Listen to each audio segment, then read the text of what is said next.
Hello friends and welcome. We are going to start on our backs, but before we go down there, I just wanted to let you know that you want to have a strap that you can use for sure. Block optional, but it can be a really useful tool to help you find some of the things we're going to look at. So you can go ahead and just let yourself down to the ground however you see fit. You know, I always love to start warming up my core, and I figure if I just get up and down in that way every time I practice, I'm getting core work without having to do 1,000 sit-ups. All right, and then go ahead and either come into constructive rest pose, or your legs can be extended all the way out, Shavasana style. And hands can be on the belly or out to the side. Eyes can be open or closed. So sorry, friends. If they're open, have a soft focus, a soft drishti, we call it, right? Gazing point. But I find for myself, my practice, closing my eyes and taking visual stimulation out helps me turn more inward. And then just start to scan through the body and notice what you notice. And I've been trying to bring more and more into my teaching, right, this idea of a holistic body. So it's not just your muscles, it's not just your skeleton, not just your breath. We can start to move deeper and deeper into some of those more subtle layers of the body and get in touch with them. Your nervous system, your lymphatic system, your energetic level, what the energy feels like in the body, your thoughts, your desires, emotions that might be coming up, just whatever you notice.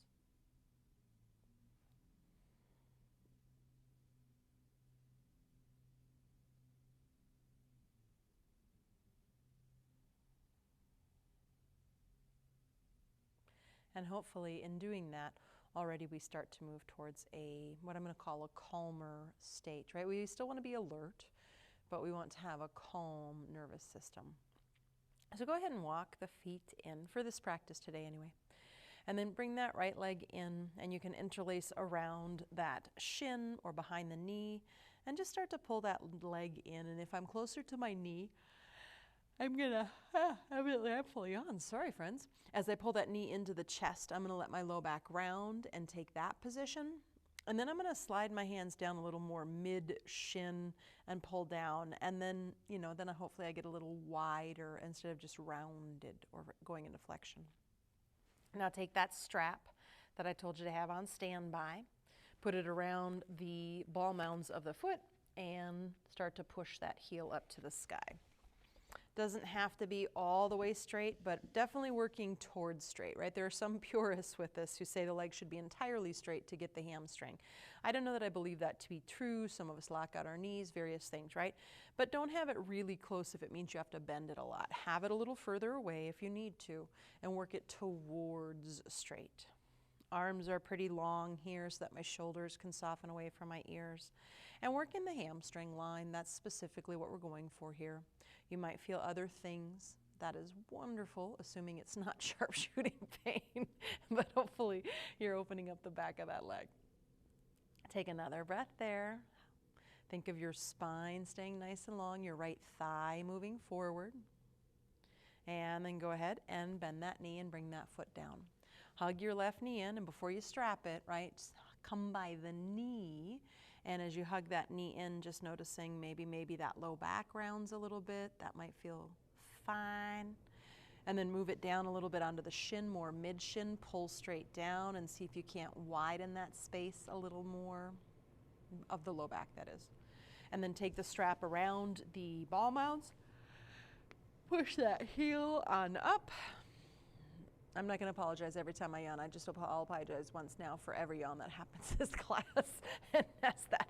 Heel pushes up again. You're looking for that fairly straight leg. Doesn't have to be stick straight, but try to get it fairly straight, whether that means it's a little farther away from you or a little closer.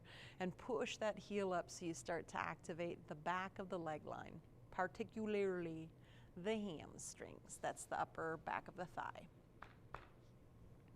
And one more breath from there. Soft shoulders, left thigh moving forward. And then go ahead and bend that knee. Put that strap off to the side. Now, go ahead and bring the knees in towards the chest and then push both heels up to the sky now. Now, I'm going to give you a couple of options.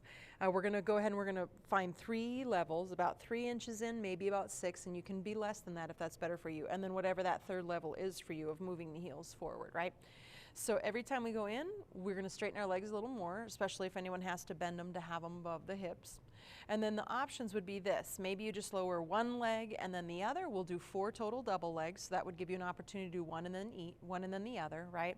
Or you might just bend the knees and hang out in tabletop. Yeah? Okay, arms by the side, palms down. Tone the abdomen in and move your thighs forward. And if you've already done 7, right? Are you here because you want to be mindful and you want to move your body in really healthy ways where everything's recruited, or are you just trying to whoop through stuff and get a workout, right? Now go ahead and drop 3 inches in or so and notice what shifts and changes. My low back wants to arch, right? I'm feeling that. My belly wants to dome up to the ceiling. My shoulders want to move up to my ears and the ceiling. Go ahead and move down to about, I don't know, maybe 6 inches in. Again, those might be much smaller steps for you personally. Tone the belly. Don't go into the low back. And then find whatever your final step is. Push those heels forward, straighten the legs even more. You see I'm at like a 45. I do not feel like I need to be down next to the earth to prove something. I just don't anymore. And then go ahead and bring the knees in. And it's not even that. It may look like I'm really awesome because look at me, I can have my heels above. But when I would do that, my body wouldn't be in proper alignment. So I'm trying to stay with my alignment points rather than be fancy with where my legs go. And then go ahead and reach those heels up. So if you just did the right leg, this time you'll just do the left. Otherwise, a little quicker, but all the same stuff. Really stabilize through the torso, your first stop. And don't let your low back or your pelvis move one iota. The only thing moving is the leg bones, right? And bringing that down to stop number 2, wherever your stop number 2 is, push the heels further away from you. Notice how that helps the belly tone in and keep you here, the corset. And find that final stop, whatever that is for you, and lengthen out. And then bring those knees in and pause. So we got 2 more of those. If you feel like you're starting to lose your form, just do a little less, don't go as far in, right? Some of my friends, you might add an additional challenge in. Pushing the heels up, you can either do just the right leg, or you might reach your arms overhead. Now when you do that, I can guarantee a few of you are lifting your ribs up off of the earth, right? So low floating ribs stay down. I keep my low back arch. I keep my thighs moving forward, but I reach my arms overhead and I go to stage 1. And I pause there. And I really work my legs towards as straight as I can, keeping my low floating ribs down. Drop to 2. And stay there. Keep flexing those feet and really working into an imaginary wall in front of you. Drop to stage 3, right? Is it just your psoas doing the work? Can your psoas soften a little bit? And can you find your corset here? And bring the knees in and bring the arms down. And if you can't, again, doing less could be a little bit more beneficial for you, yeah? And not dropping so far in.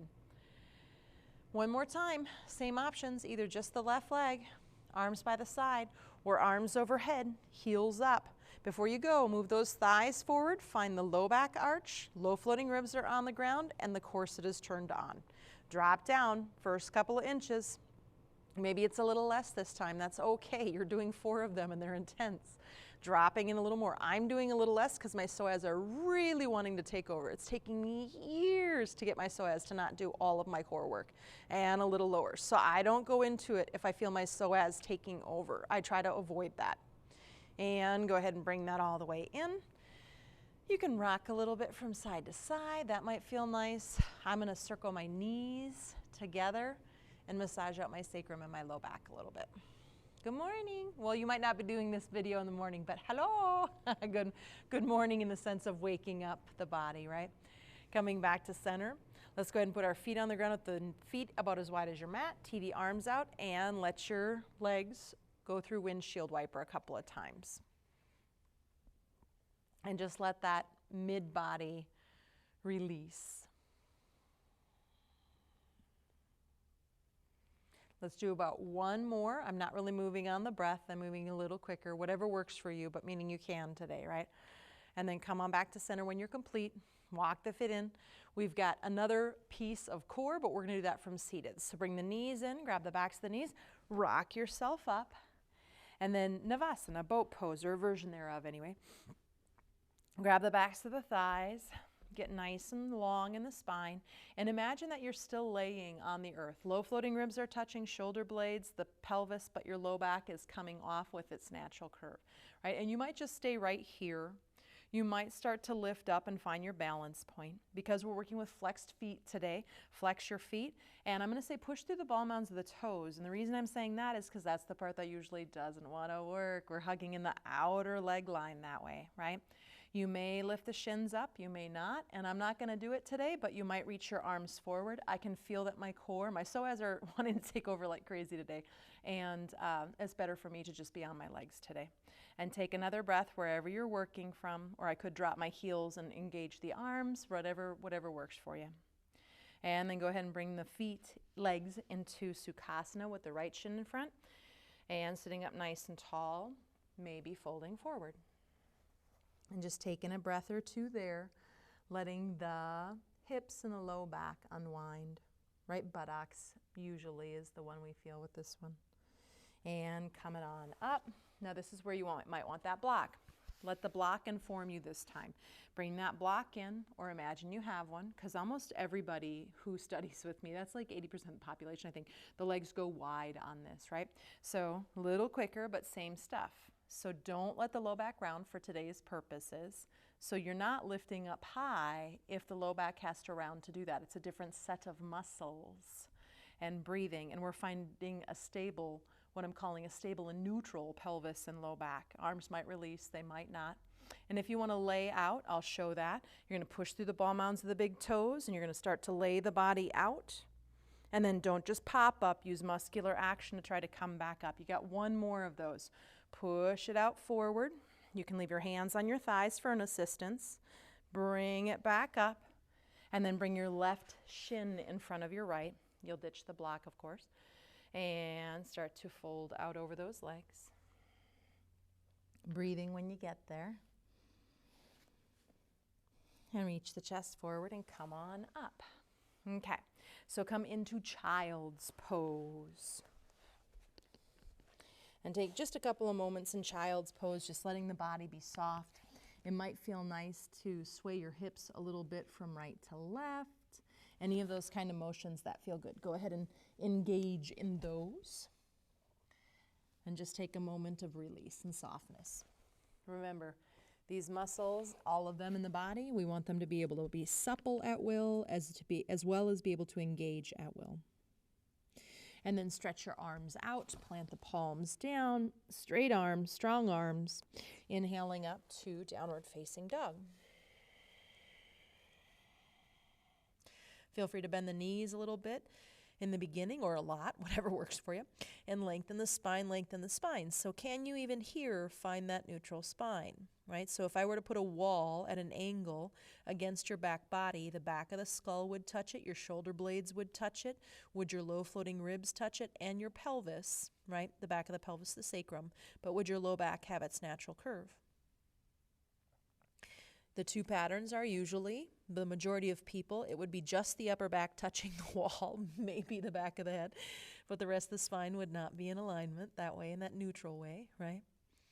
And it's not like alignment is everything. We do the best that we can with what we got, right? But it at least gives us precision and a place to think about being. Walk your hands back to your feet. You'll end up at the back of the mat. Hands on the shins, reaching the chest forward. Exhale, folding in. And arms out or hands on hips. Come all the way up to standing. And bring those arms down by your side. So, you may want blocks at the top of your mat today. Go ahead and grab them and put them there. And come on up to the top of the mat. Let's move a little bit in a sun salutation. See variations thereof, right? Inhale, arms up. Exhale, folding in. Soft neck. Inhale, reaching the chest forward. This is where you can bring those blocks in if you'd like and step your left foot back. And if you're like, I don't need blocks, Are you sure your spine can actually elongate 100% with your fingertips on the ground, right? And if not, then just why not use the blocks? This is one of my big things, is to try to get students to be not even just okay with using the blocks, but like find how much they can help our practice. Now from there, we're going to go into a twist. Left hand on the left block, right hand on the right thigh. You could bring the left knee down, of course, if you'd like. And you're going to turn towards your right, the bent knee side. That right arm can reach up, but it does not have to. Look down for a moment. Soften the neck. Move your shoulders away from your ears. Turn forward and pause there. And maybe you turn and look up, but if it strains the neck, look forward or look down, whichever one felt best in your body. I'm going to look forward today. Bringing that right hand down, we're going to step back to downward facing dog between sides. Bend the knees for a second and find that elongation, and then engage the lengthening of the legs, or not. They never have to be straight, but we always work them towards straight in this pose, yeah? Inhale the left leg up into the air behind you. Bring it forward. And again, feel free to bring in those blocks on any setting so that you can find the full length of the spine. Right hand on right block, left hand, left thigh. Elongate the spine and then move into the twist, right? And instead of looking up right away, maybe the left arm reaches up, but I'm going to actually keep the left shoulder high and turn and look down for a second. It gives me the opportunity to soften my shoulders away from my ears, right? It gives my neck more space, is a way I could say that. Now turn and look forward for a moment. Experience that. And if those shoulders are far enough away, it might feel okay to turn and look up. But if it feels stressed or strained, or you just don't want to work that hard or whatever it is, go back to the position that felt the best in your neck today. Not the one you want it to do. It's not I came, I saw, I conquered. Bring that left hand down and step forward to the top of the mat. Hands on the shins and reach the chest forward. Ardha Uttanasana. Exhaling into Uttanasana. Inhaling up into Utthita Hasta, in Tadasana. Exhale, arms down. Interlace your hands, fingers. Push the palms forward. Oops, sorry, I think I just hit my mic. And bring those arms up and pause. Now soften your shoulders down away from your ears just a little bit, or actually lift them up for a second. So that's where they often want to go for us, right? Don't shove them down. Don't box them down. Just soften them down to wherever it is that they get to. Hopefully it's freer in your neck. And if I were against a wall, I can tell you right now, my ribs would be jutting out away from the wall, my low floating ribs. So I'm going to bring them back to my imaginary wall. What's your pattern? And here we go. Release the hands and exhale, softening in. Hands on shins, tone the belly, Ardha Uttanasana. Bend the knees, plant the hands. This time the right foot is going to go back first. And we're going to go into that twist again, right? So the right foot is back. That means I put my right hand on my block and my left hand on my thigh. I reach my chest forward and I turn in. Oh no, I do want to be this way. That's why I started on this side. Now we're going to move into Vashisthasana. That top arm might reach up. Now you're going to walk your left foot over, and don't do the full version quite yet, right? Roll onto the pinky edge of the toe, and with that left foot, I want to utilize that. So I'm going to push my left heel down to try to lift my hips up. Some of you all just got really aggressive with that and went into a lateral stretch. Try to find elongation, neutral spine. Yeah? Some of my friends, you might just stay here. This might be holy crap plenty. Some of y'all might bring that left foot back and stack. And then bring the left foot forward. Walk it all the way forward. If you need to bring your hands down and grab a block to make that adjustment, you can, right? Get long. We got one more thing to add to this. Right knee could come down, or you're going to come up into a crescent lunge. I bend my right knee initially, pull the frontal hip points up and find my spine and my pelvis. Pelvis is part of the spine, by the way. It's the sacrum into the L5. And then begin to extend the right leg. And again, would you have your whole back body against the wall? And not the whole back body, but the parts we've been talking about? Or would your low floating ribs be just flaring out away from that wall? So try to move back into an imaginary wall behind you. Bringing the hands down, stepping the left foot back. Sorry about that. into downward facing dog.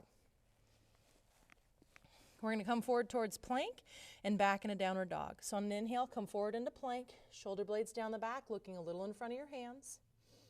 And exhale back. So as you can tell, today's focus is really on stabilizing the pelvis and the spine, right?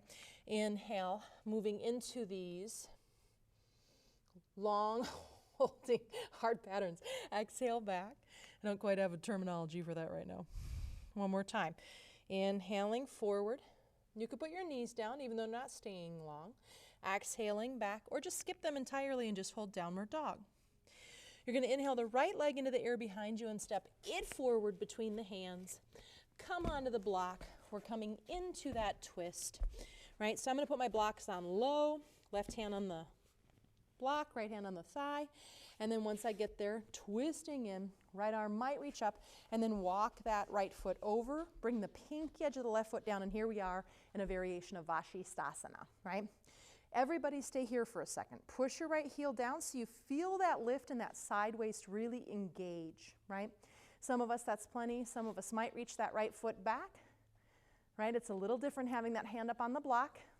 Also a little bit of a challenge. And then bring that right foot forward. Go ahead and move it all the way forward. Feel free to forklift it. Come into your high lunge again. You can stay here. You can put the left knee down, or you can come up with the leg lifted into your crescent lunge.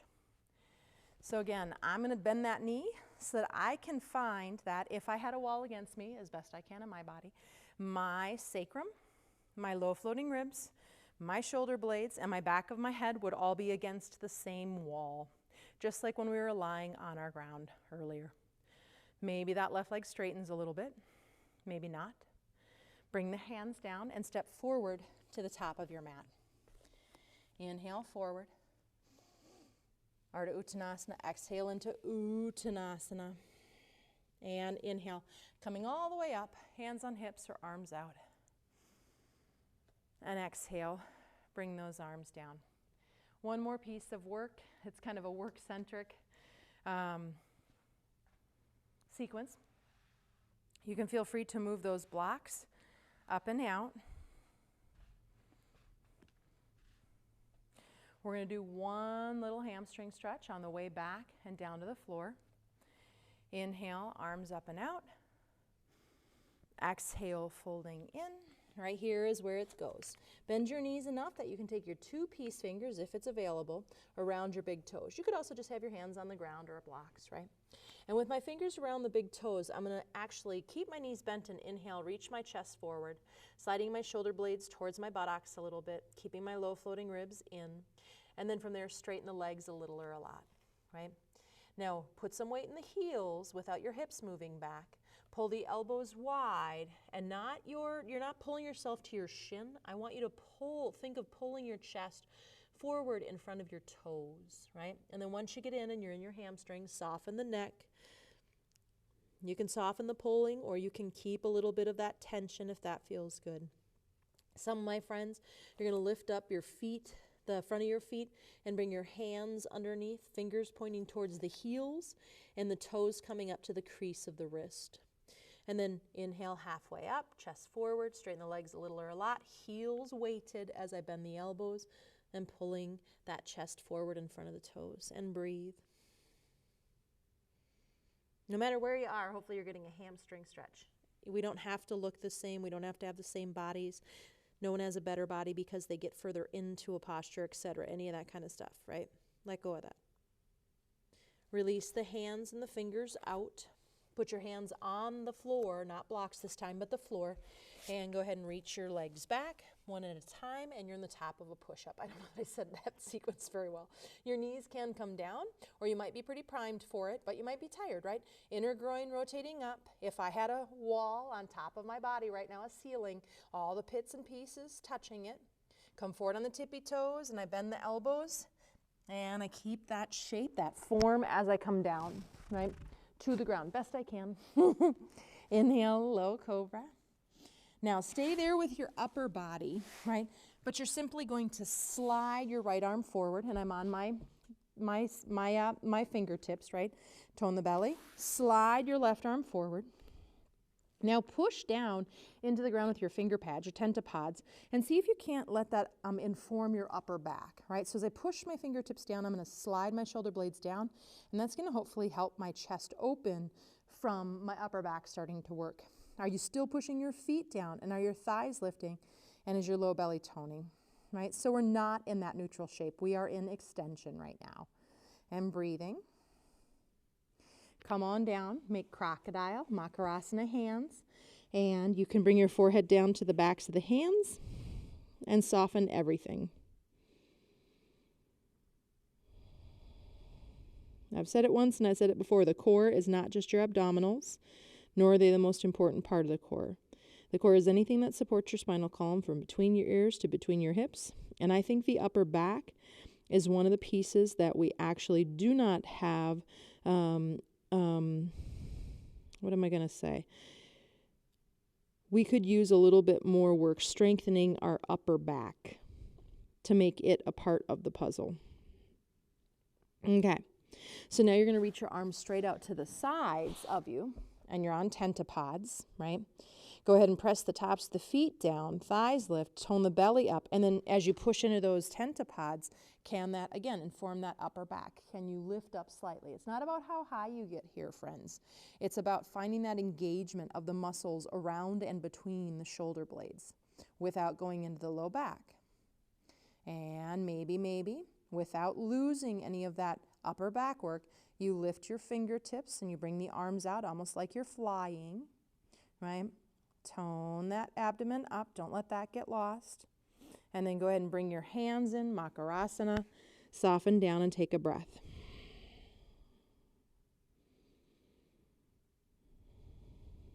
Okay. You're going to just roll over onto your back.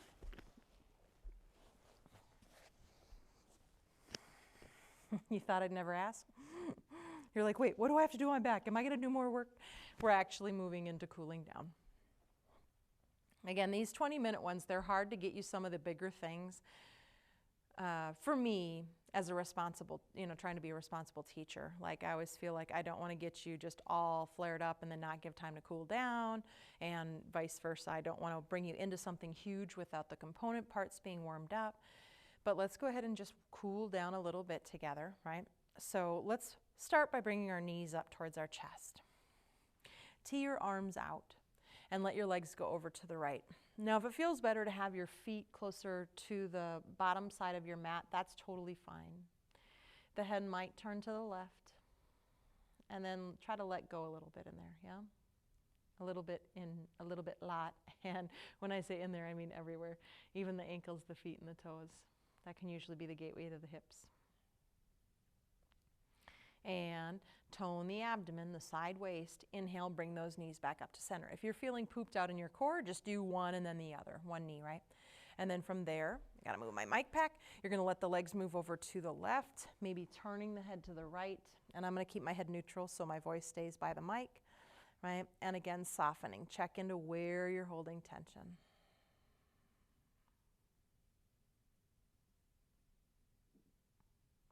And again, you can choose the stronger way, which is to use abdomen and sideways to come up, or you could come up one leg and then the other. You'll inhale the legs up and put the feet on the ground.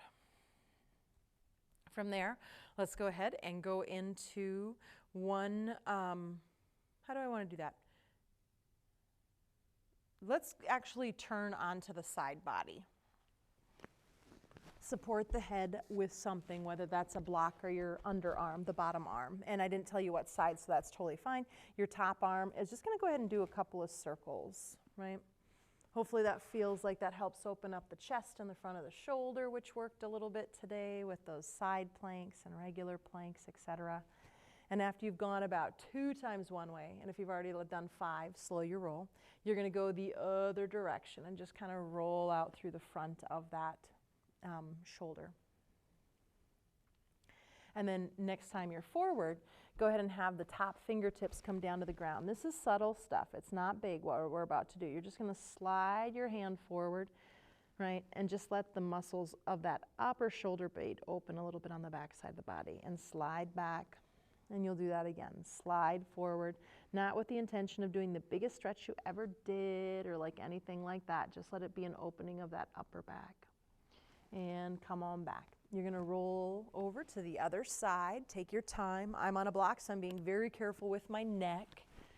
Right? And then once you get to the other side, same idea. You're just going to go ahead and you're just going to start to let those fingers draw a big circle around your body. And that doesn't mean they have to stay on the ground. I'm not implying that, right? But it's just that idea of the idea of the circle. And again, after you've gone a couple of times one way, reverse your direction. And just feel where that opens you, where that stretches you. And then once you get on top, you can't see this side as well on me, but hopefully since we've done it together, you know it well enough. Top arm, those fingertips are going to slide forward. I keep my hips stacked, and hopefully I stretch that upper back a little bit. And slide back. And do one more of those, friends. Slide forward and slide back. And then move blocks, blankets out of the way of the head if you need to. Roll onto your back. And from this place, we'll move into just a few breaths together in stillness. So constructive rest pose is an option. Shavasana is an option.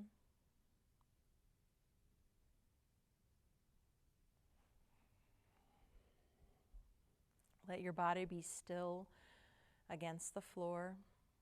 And if you're someone who every time you do these videos, this is when you get up and start moving, I encourage you deeply. You know, in all the trainings I've ever taken, this is considered the most important pose.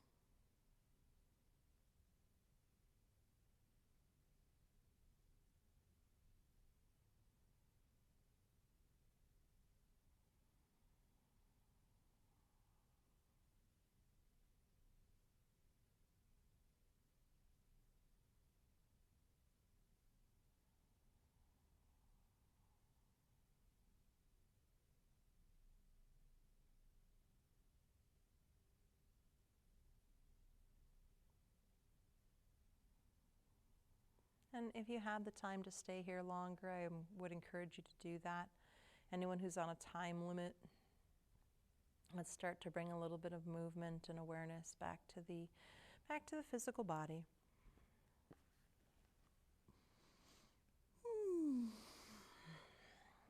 Rolling through the fetal to come on up to an upright posture.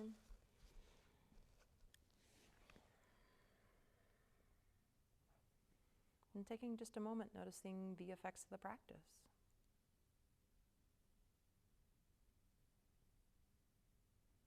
Bring your hands together into Anjali Mudra. And may you be well. May you be peaceful and at ease. May you be happy. Namaste. And may all beings everywhere be well, peaceful and at ease and happy. Namaste, friends.